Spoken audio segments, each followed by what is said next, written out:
Thank you. Yeah. I am experiencing transition in my life, and That means you're still here.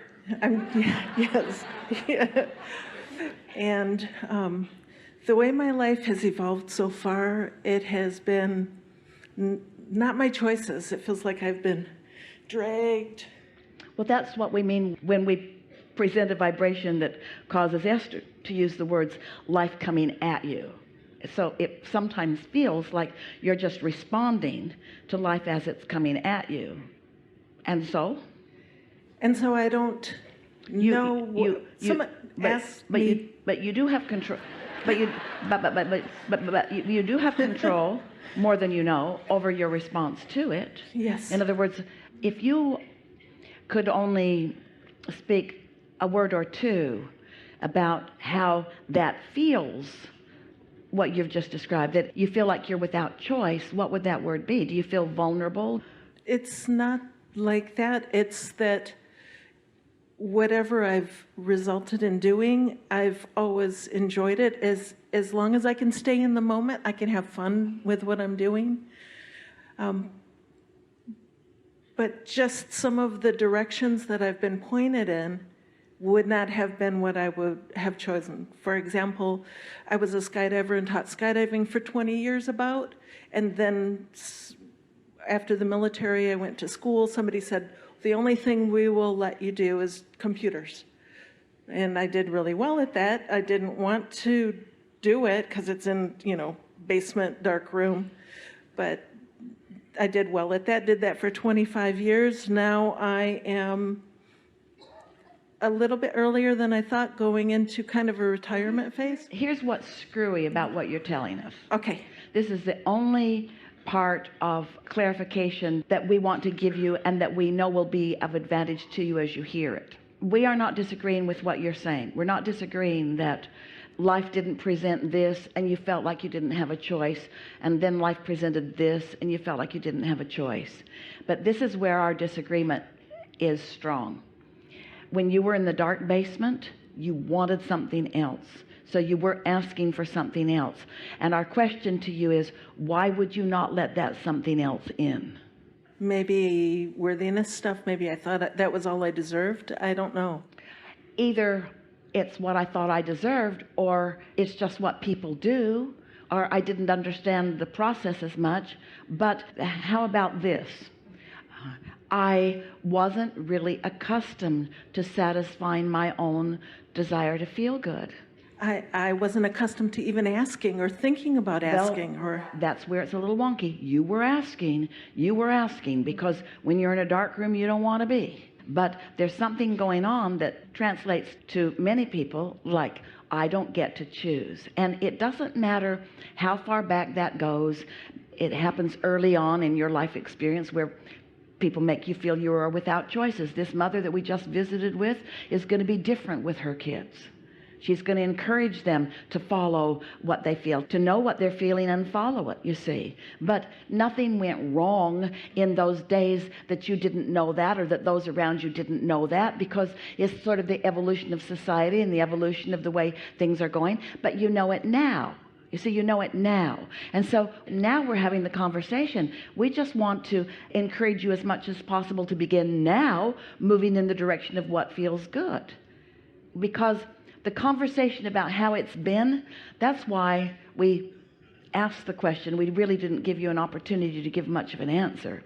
But we asked the question, so how does that feel? And a lot of people who have lived what you've lived and who are now contemplating that now out in the fresh sunlight might be saying things now such as, because of what I've lived, I feel missed opportunity, or I feel taken advantage of, or I feel like a not very good creator, or I feel like I didn't take good care of myself, or I feel like I could have done better. I feel regret, or I feel missed opportunity. So what we want to convey to you in a very powerful way is that you do have control over the way you look at this now, and in the way you decide that you're going to feel about it. Esther was visiting with a friend after Jerry made his transition. She spent some time with others who were experiencing something similar. And her friend said, I realize I'm just feeling so darn sorry for myself. And that startled Esther, because Esther thought she was responding to a dark room. She thought she was just having a knee-jerk reaction to a dark room. She didn't realize that she was compounding it by taking a position of how she was feeling. Is this making a little bit of sense? Yes. And when she heard those words, feeling sorry for myself, she said to herself, no, I'm not about that. I know so much more. I am so capable. I have so many things to focus upon for which there's no reason to feel any sorrow. It was a really meaningful moment for her, because she realized she was responding to what sometimes felt like a dark room, and she did not need to do that. And she certainly did not need to do it after the fact. Are you sort of getting what we're getting at here? I think so, yeah. So as you sit here now with this knowing that's coming to you, you understand about the law of attraction, and you understand about your emotional guidance system. And does it really matter where you've been in terms of basement or sun deck? Does it matter? No, it doesn't. I just don't know what I want to do next. I don't know. Someone said, what do you want to do? Well, of course you don't, but that's not the question at hand. Esther's friend didn't promote within her a question of what am I going to do next. He promoted within her a question of, am I going to feel sorry for myself, or do I choose something else? Not what am I going to do next, how am I going to feel next, which then begs the question, what am I going to focus on next? Everything that we've been talking about, if you can accomplish a feeling, so you can respond to conditions, and then the condition will produce an emotion. And then that emotion, whatever it is, will attract more conditions, which, if you observe it, will produce more emotions. But if you are just a lazy responder to conditions, then the condition will lead how you feel, the condition will lead how you feel, the condition will lead how you feel, and then you will say something like you just said, I don't know what I want. Well, your vortex is full of things that you want. You know you don't like the basement. I like the woods.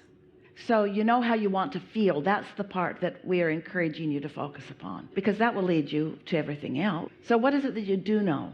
I do know that I like to be out in nature. I do know that I like to be up early in the morning. I do know that I like the darkness outside at night. I like outside. I like to be by myself a lot. But I love everybody and everything so much. I would like to love myself more, and I would like to meditate more. You went through waves of clarity and confusion and clarity and confusion with that, and it's all right. But let's start at the cleanest, clearest, clarityest thing that you said just now. What was it? Can you speak it? What did you hear her say that was the clearest? I like to be outside. I like to be outside. Think about what outside feels like, not how you get there. There's not a window in this room. How do you even breathe in here? So what does outside feel like? Expansive, beautiful, amazing, energetic, calm, relaxing. Well, it can be a lot of different things. What we want to say to a lot of that, and we set you up for it, so it was blah, blah, blah, blah, blah, blah, blah, blah, blah, blah, blah. Outside can feel like everything that's ever been outside, and there's a lot of it. It could take a while, a lot longer than we have together. But when you said, I like to be outside, you had a sort of breakthrough moment. You had a breakthrough moment, and you don't have to tell us all of the reasons that you like to be outside. We just want you to identify and isolate and calibrate to that feeling of being outside. Does outside feel freer to you?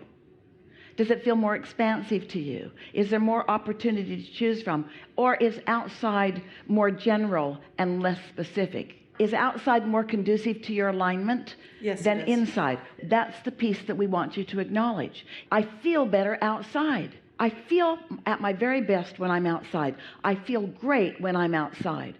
I feel so good when I'm outside. Now, what are we emphasizing here? Are we emphasizing outside, or are we emphasizing feel? Feel.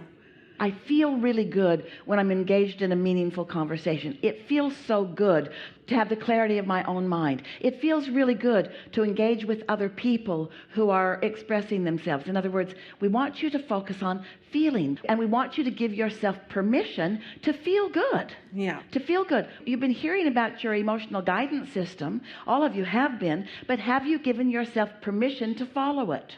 For short periods of time, I feel like I do pretty good. Are you giving yourself permission to go where it feels best? Most are not. Most are not. Give yourself permission to go where it feels best. This is the way you utilize your guidance system.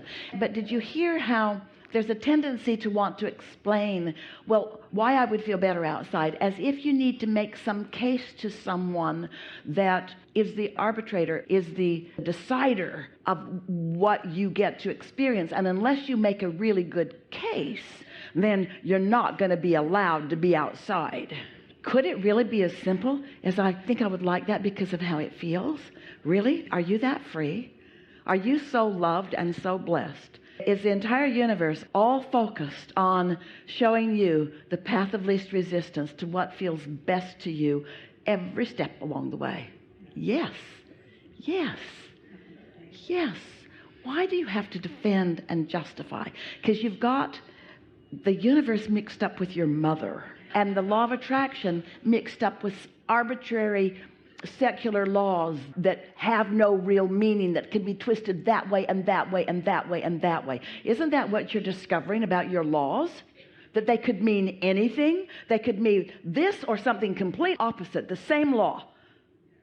The same law. That's shaking your foundation just a little bit and making you maybe realize that there might be something deeper within you that you can count on, and that's the love of your inner being. So I love this so much. yeah, feels good to feel good. And it's the way you're supposed to feel. It's what you came for. It's who you mostly are. It's who you mostly are even in your human experience. It's absolutely who you are in your non-physical experience. So let's just run a few things by. Anytime you're explaining or justifying or defending anything, you've lost your way just for a moment, because there's no one asking for those justifications.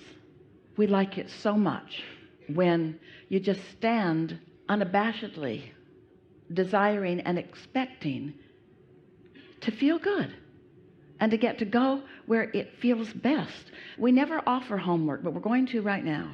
For the rest of your lives. Well, do it for a little while, and then if you like it, keep doing it. And you will like it. So for the rest of your lives, each time you catch yourself explaining to anyone why you did something, why you're doing something, or why you want to do something, practice these words. Because I want to. Because I want to. Because I want to. Why'd you do that? Because I want to. I want to. Why are you going to do that? Because I want to. I want to. Why are you going there instead of there? Because I want to. Why did you make that decision? Because I want to.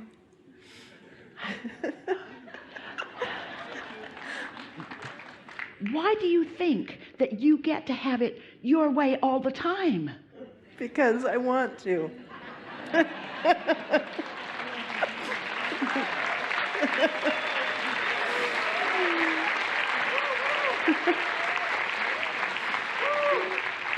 And because the larger part of me knows that I get to choose. Enough? Love that. Yes, thank you so much. Yeah.